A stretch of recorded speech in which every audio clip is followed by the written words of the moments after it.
Hello viewers, আশা করছি সবাই ভালো আছেন। আমিও মোটামুটি ভালো আছি। আর এখন আপনারা দেখতে পাচ্ছেন আমার সামনে একটা পকেট রাউটার 4G/5G ওয়াইফাই, মানে এটাতে কোনো ব্র্যান্ড নেম নাই। এটাই কিন্তু ধরে নিতে হবে, এটাতে কোনো ব্র্যান্ড নেম নাই। সো এই রাউটারটা আমি প্রায় 1 মাস ধরে ব্যবহার করতেছি। 1 মাসের ইউজার এক্সপিরিয়েন্স আপনাদের সাথে শেয়ার করব, আর এটার ভালো মন্দ সব ব্যাপারগুলো আপনাদের সাথে শেয়ার করব। সো আপনারা নিচে দেখতে পাচ্ছেন একটা দারাজের প্যাকেট। তো এই দারাজের এই বক্সে করেই আমার এই পার্সেলটা আসছে। সো আপনাদের একটু দেখানোর চেষ্টা করি। আমার এইটার দাম নিয়েছিল 1641 টাকা বাসায় পৌঁছাই দেওয়ার পরে। সো এরকম একটা প্যাকেটের ভিতরে আসছে, আপনারা দেখতে পাচ্ছেন এরকম একটা প্যাকেটের ভিতরে আসছে।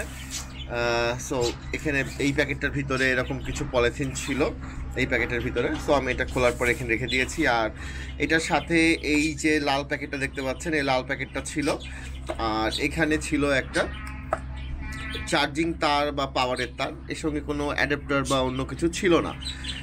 সো আপনারা এখানে দেখতে পাচ্ছেন, আপনারা হয়তো শুনতে পাচ্ছেন আমার বারান্দায় বেশ কিছু পাখি রয়েছে, পাখির কিচমিচ শুনতে পাচ্ছেন। তো এই রাউটারটা আমি লাস্ট 1 মাস ধরে ব্যবহার করছি। তো 1 মাস ধরে ব্যবহার করতে গিয়ে আমার যেই যে ইউজার এক্সপিরিয়েন্স আছে সেগুলো আপনাদের সাথে শেয়ার করব। সো এখানে দেখতে পাচ্ছেন একটা ব্যাটারি দেওয়া রয়েছে। তো আমি মোটামুটি পাওয়ার ব্যাকআপের কথা যদি বলেন, তাহলে পাওয়ার ব্যাকআপ আমি এখানে মোটামুটি ভালোই পাচ্ছি। পাওয়ার ব্যাকআপ নিয়ে সমস্যা নাই। এখানে আপনি দেখতে পাচ্ছেন যে একটা বড় সিম কার্ড স্লট রয়েছে, এবং তারপরে এখানে দেখতে পাচ্ছেন যে অ্যাডমিনে ঢুকবো কীভাবে, টাসওয়ার্ড এই পুরো ব্যাপারগুলো এখানে ম্যাক আইডি, আইমি সবই এখানে দেওয়া রয়েছে। এবং এখানে লেখা আছে 4G LTE মোবাইল ওয়াইফাই, মানে বাইরে যতই 5G লেখা থাকুক ভিতরে কিন্তু 4G ব্যাপারটা লিখে দিয়েছে। সো আমরা ধরে নিচ্ছি এটা 4G, এবং এর ভিতরে ছোট্ট করে আপনারা এখানে দেখতে পাচ্ছেন যেটা রিসেট সুইচ আছে। এই রিসেট সুইচের মাধ্যমে আপনি এটাকে আবার রিসেট করে নিতে পারবেন। সো আমরা একটু ব্যাটারিটা লাগাই। সো আমরা যদি ব্যাটারিটা লাগাই এখান থেকে, আপনারা দেখতে পাচ্ছেন এভাবে ব্যাটারিটা লাগাই, এবং এই কর্নারে আপনারা দেখতে পাচ্ছেন একটা পাওয়ারের সুইচ আছে। তো আমি পাওয়ার সুইচটা চেপে ধরছি। পাওয়ার সুইচটা চেপে ধরলে আপনারা দেখতে পাচ্ছেন যে এভাবে 3টা লাইট একসঙ্গে জ্বলে ওঠে, এবং একটা ব্যাটারির লাইটটা লাল হয়, ফুল চার্জ থাকলেও লাল থাকে, এবং তারপরে আস্তে আস্তে এটা যখন পাওয়ার অন হয়ে যায় তখন এটা লাল হয়ে যায়। তো এখন আসি এক মাসের ইউজার এক্সপিরিয়েন্স নিয়ে আপনাদের সাথে কথা বলবো। আমি এটা গত 1 মাসে ঘরে বাইরে বিভিন্ন জায়গাতে ব্যবহার করেছি, এবং একটি গ্রামীণ ফোনের সিম ব্যবহার করেছি। আপনারা সবাই জানেন যে গ্রামীণ ফোনের সিম মোটামুটি কিন্তু মানে ভালো নেটওয়ার্ক পায়, কিন্তু এটার সমস্যা হচ্ছে যে প্রায় এটা নেটওয়ার্ক ছেড়ে দেয়। মানে আপনার এই যে নেটওয়ার্কের যে আইকনটা এটা সবুজ থাকে, এটা প্রায় লাল হয়ে যায়, এবং আবার এটাকে রিবুট করা লাগে, আবার এটাকে রিবুট করে দেন এটাকে নেটওয়ার্কে ফিরিয়ে আনতে হয়। এই জিনিসটা আমি এর আগে কখনো রাউটারে পাইনি।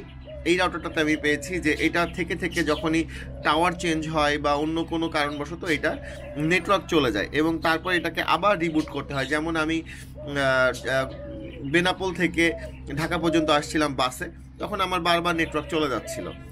এরপরে আমি যখন রাস্তায় বেরোই তখনও মাঝে মাঝে নেটওয়ার্ক চলে যায়। হ্যাঁ, এটা খুব ফ্রিকোয়েন্টলি হয় না, এটা মানে একটু দেরি করে করে হয়, তবে এটা হয়। তো আমি বলবো যারা ঘরের ভিতরে রাউটারটা ইউজ করবেন তাদের জন্য এটা খুব ভালো। তো সেই ক্ষেত্রে তো 800 টাকা দামের একটা পকেট মডেম রাউটার আছে, সেটাও ইউজ করতে পারেন। এটা তো সাধারণত বাইরে ইউজ করার জন্য। তো বাইরে ইউজ করতে গিয়ে যদি আমার এটাকে বারবার রিবুট করা লাগে, তো আমার কাছে ডিভাইসটা সেই হিসাবে অতটা ভালো লাগেনি।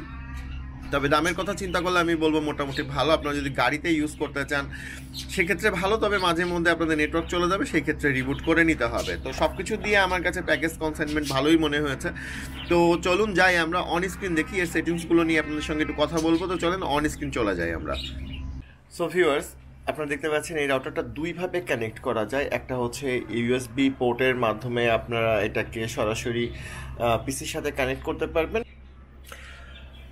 সো ভিউয়ার্স, আমরা এখন চলে যাব রাউটারের কন্ট্রোল প্যানেলে। রাউটারের কন্ট্রোল প্যানেলতে যেতে আমাদেরকে ডিফল্টভাবে যেতে হবে 192.168.100.100.1 এই অ্যাড্রেসে গেলে আমরা রাউটারের কন্ট্রোল প্যানেলে চলে যাব, এবং আপনারা এখানে এরকম একটা ইন্টারফেস দেখতে পাবেন। এই ইন্টারফেসের ভিতরে আপনারা লিখবেন হচ্ছে অ্যাডমিন, এটা ডিফল্টভাবে থাকে, আপনারা চাইলে এটাকে পরিবর্তন করে নিতে পারেন।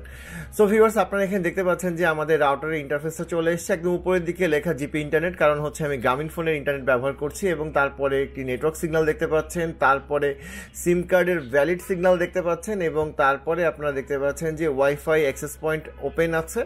এরপরে এক্সিট করলে আমরা বেরিয়ে আসবো, এবং তারপরে এখান থেকে আপনারা 3টা ভাষায় এটা পরিবর্তন করতে পারবেন। এবং তারপরে আপনারা দেখতে পাচ্ছেন যে এখানে সিরিয়াল নাম্বার, আইমি, ম্যাক অ্যাড্রেস, এমএসআই বলতে সম্ভবত সিমের যে নাম্বারটা সেইটা, এবং আইসিসিডি এইটা সম্ভবত সিমের আইডেন্টিফিকেশন টাইপের কোনো নাম্বার।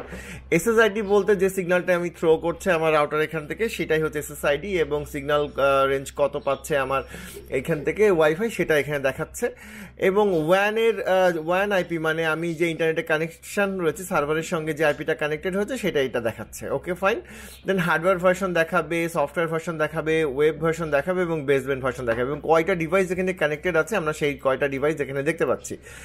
এরপরে আপনি চলে আসেন ইথারনেট থেকে কানেক্টেড এবং ওয়াইফাই থেকে কানেক্টেড, সেটা এখানে দেখাবে। এবং এখানে একটা মজার জিনিস দেখাবে, আমার যে নেটওয়ার্কের যে হচ্ছে টাওয়ারের একটা আইডিও এখানে দেখাবে, কতক্ষণ ধরে রান টাইম আছে এবং সিস্টেম টাইম কত সেটাও এখানে দেখাচ্ছে। তবে এখানে সব থেকে যে দুর্বল জিনিসটা আমি পেয়েছি সেটা হচ্ছে এখানে কোনো এসএমএস রিড করার অপশন নেই, যেটা খুবই জরুরি।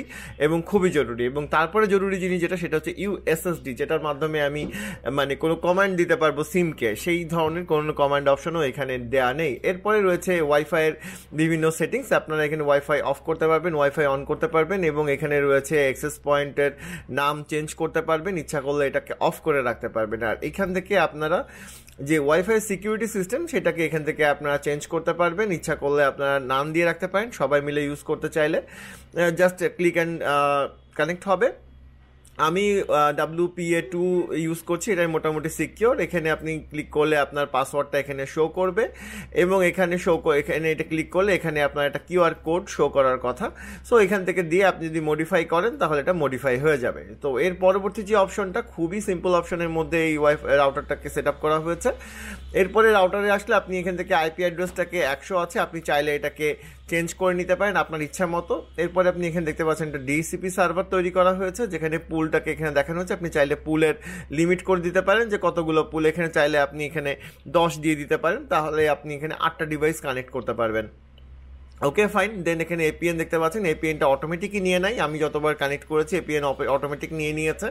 যদি অটোমেটিক না নেয় সেই ক্ষেত্রে আপনার এখান থেকে আপনি যেই মানে কোম্পানির সিম ইউজ করবেন তাদের এপিএন জেনে নিয়ে এখান থেকে আপনি এপিএনটা চেঞ্জ করে দিতে পারবেন।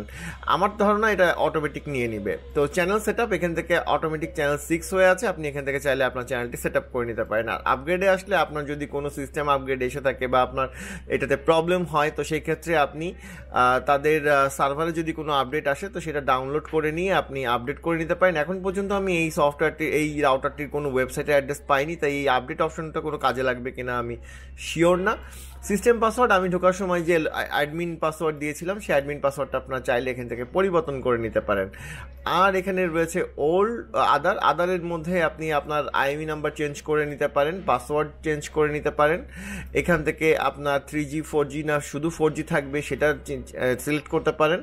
এখান থেকে আপনি রিবুট করে নিতে পারেন, যদি রাউটারটা হ্যাং করে আপনি ম্যানুয়ালি রিবুট করতে না চান বা আপনার ডিভাইস আপনার হাতের কাছে না থাকে, সেক্ষেত্রে এখান থেকে আপনি ম্যানুয়ালি রিবুট করে নিতে পারেন। এরপরে আপনি এখানে ফ্যাক্টরি রিসেট করতে পারেন, যদি আপনি মনে করেন যে আপনি এটাতে আরেকটা সিম ইনস্টল করবেন বা ইনসার্ট করবেন বা কোনো কারণবশত আপনার এটা ফ্যাক্টরি রিসেট করা লাগে, কাউকে দেওয়ার জন্য ফ্যাক্টরি রিসেট করা লাগে, সেই ক্ষেত্রে আপনি এখানে ফ্যাক্টরি রিসেট ক্লিক করলে ফ্যাক্টরি রিসেট হয়ে যাবে। তো এতটুকুই হচ্ছে রাউটারের মানে সেটিংস। তো আমি এখানে যেহেতু গ্রামীণ ফোনের একটা কানেকশন ইউজ করছি, তো আমি চলেন আমরা দেখি স্পিডের কি অবস্থা। তো আমরা প্রথমে ওকলাতে চলে আসছি, এবং ওকলাতে আসার পরে আপনারা এখানে দেখতেই পাচ্ছেন যে আমরা এখানে একটা গ্রামীণ ফোনের আইপি পাচ্ছি, এবং এখানে বিডিএক্সআই দিয়ে কানেক্টেড হচ্ছে। তো আমরা বিডিএক্সআই দিয়ে কানেক্টেড হচ্ছি, সমস্যা কি? আমাদের কোনো সমস্যা নাই। সো আমরা এখানে একটু স্পিড টেস্ট করবো। স্পিড টেস্ট করলে আমরা দেখতে পাচ্ছি এখানে প্রায় 12, 13, 14 এরকম স্পিড উঠতেছে। যদিও আমরা ল্যান দিয়ে কানেক্টেড, ওয়াইফাই দিয়েও আমি এরকম স্পিডই পেয়েছি। গ্রামীণ ফোনের স্পিড মোটামুটি আমার কাছে সন্তোষজনক মনে হয়। আপনাদের কাছে কেমন মনে হয় কমেন্ট করে জানাবেন। সো এইটা গেল একটা গ্রামীণ ফোন। আমরা যদি একটু ওভিএইচ থেকে দেখি, ওভিএইচ থেকে দেখি সেখানে কি অবস্থা একটু দেখে আসি।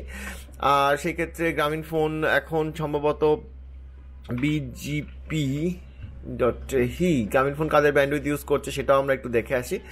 সো গ্রামীণফোন এই মুহূর্তে তাদের bgp.he-তে ঢুকলে আপনি দেখতে পারবেন যে তারা কাদের ব্যান্ডউইথ ইউজ করছে। এই মুহূর্তে সামিটের ব্যান্ডউইথ ইউজ করছে, বিটিটিভির ব্যান্ডউইথ ইউজ করছে এবং লেভেল 3 ক্যারের ব্যান্ডউইথ ইউজ করছে। এখান থেকে আমার কাছে মনে হয় সামিট এবং লেভেল 3 বেস্ট। বিটিটিভি কেমন এটা আমার জানা নেই, তবে ভালোই হবে, খারাপ না। তবে এখান থেকে আমরা দেখতে পাচ্ছি যে আমরা গ্রামীণফোনের OVH থেকে স্পিড টেস্ট করছি এবং সেখানে আমরা দেখতে পাচ্ছি যে সেই একই, কিন্তু OVH আসার পরে আমরা দেখতে পাচ্ছি প্রায় 30-এর মতো ব্যান্ডউইথ উঠতেছে এবং ফ্লাকচুয়েশন আছে ভালো মতো, একটা মানে হিউজ একটা ফ্লাকচুয়েশন আছে। সো যাই হোক, তারপরে আমি বলবো যে রাউটার মোটামুটি স্ট্যাবল। যদি আপনি একটা জায়গায় রেখে আপনি ব্যবহার করেন তাহলে রাউটার স্ট্যাবল, তবে যদি আপনি এটাকে মুভিং করেন বা আপনি লোকেশন চেঞ্জ করতে থাকেন তো সেই ক্ষেত্রে কিন্তু এই রাউটারটি রিবুট দিয়ে নিতে হয়। একটা টাওয়ার থেকে আরেকটা টাওয়ারে গেলে অনেক সময় এই রাউটারটি কানেকশন লুজ করে নেটওয়ার্কের সাথে, বা নতুন কানেকশনের সাথে নতুন টাওয়ারের সঙ্গে সে মানে কানেক্টিভিটি স্থাপন করতে ফেইল্ড করে। সো এই ছিল আজকের মতো। আমার ভিডিওটি কেমন লাগলো আশা করি কমেন্ট করে জানাবেন। আল্লাহ হাফেজ, টাটা।